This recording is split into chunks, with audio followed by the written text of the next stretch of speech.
ভাই আপনার ব্যবসা কেমন চলতেছে?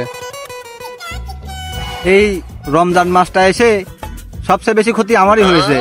কারো ব্যবসা চলতেছে, কারো চলতেছে না, কিন্তু আমার ব্যবসা এখন রমজান মাসে চলতেছে না। রমজান মাসে এসে আপনার ব্যবসার ক্ষতি হয়েছে? কি ক্ষতি হয়েছে?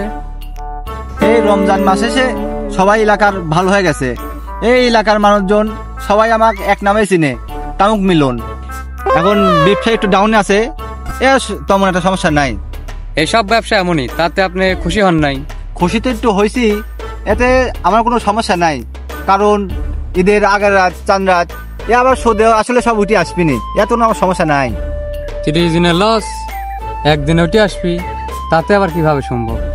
ও যে আপনারা কলাম চাঁদ রাত, ঈদের আগের রাত, ও মালের কাছে ভাঙ দিলেও ও খাই লিবিনি, সমস্যা নাই, ও চল লাবিনি।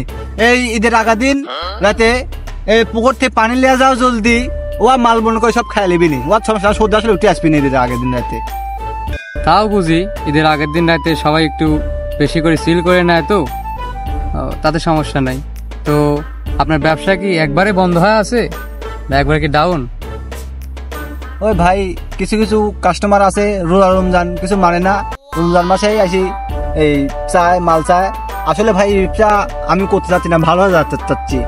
এখন ওই রাতে ঘরে শোয়া থাকি, ওই তখন আসি ঘরে টিনের টুকা মারে, ভাই একটা ভাই দুইটি। এখন ভাই এই ব্যবসার কোনো শান্তি নাই, ঘরে রাতে ঘুম পাড়েও শান্তি নাই ভাই এই ব্যবসার।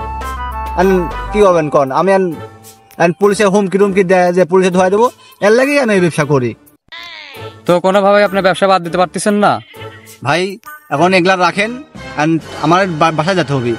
রমজান মাস বাসায় যা ইফতারি করব, ওই দেখেন আমার বাসায় যা সব লাইন লেগে আছে, ওই ওরা মনে হয় ইফতারি মনে হয় মালটাই করবি, আর ওরা যা মালটাল দিব আমি ইফতারি করবো। থাকেন ভাই, আমি বাইর যাই, ওরা যা মাল দেওয়া লাগবে।